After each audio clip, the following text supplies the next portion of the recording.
I am Right Honorable Aguchinedu Nelson, now represent Nach Asian Kingdom. N'iru ihe ọma na-eme ebe efu kịta akwụ m maka na ebe anyị na-ekene Chineke n'ihe ọma ọnụ ka ibreki jeans ihe na-ekweghị omume ga-eme n'ụzọ na-achị a. Ana m ekene His Excellency Distinguished Senator Ostangwu, Engineer Ostangwu Abike na-eti Senate Minority Chief Whip. Ekene dere gị ndị na-achị na-ekene gị, obi dị m aṅụrị ịbụ ka si ụgbasa obi na-ekene gị n'ihe ị na-emere anyị ụbọchị nke tata. Anyị na-ekene gị, ọrụ is ongoing.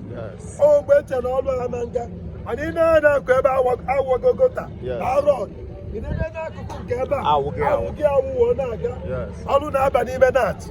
O mere mgbe ọ nọdụzi n'ụlọ for some time wụọ na-awa ọchị ọrụ a ihe ọma na-eme maka na onwe mgbe ọ dị ka m ga-agba ọsọ mana agbaghazi m ọsọ maka na ifiche m anya mmiri. Ana m aza na-achị adịgo mma, anyị eji aza na-achị adịgo mma na mgbe ndị na-achị n'ihe ọma ga na-eme na na-achị ana ihe ọma na-eme na na-achị. Ekene dịrị gị, Chineke gọzie gị, ihe ọma ga na-eme na ndụ gị. Okwu ama mkpọ gị na sineti ahụ ị ga-aga higher and higher more years. In short, ọ dị ka ị ga-anọgide na sineti ị nọziri ebe a mee retirement bụ ị chọrọ. Etu a ka ọ ga-esi dị na ndụ gị n'aha Jizọs Kraịst bụ onye nwe anyị. Amen.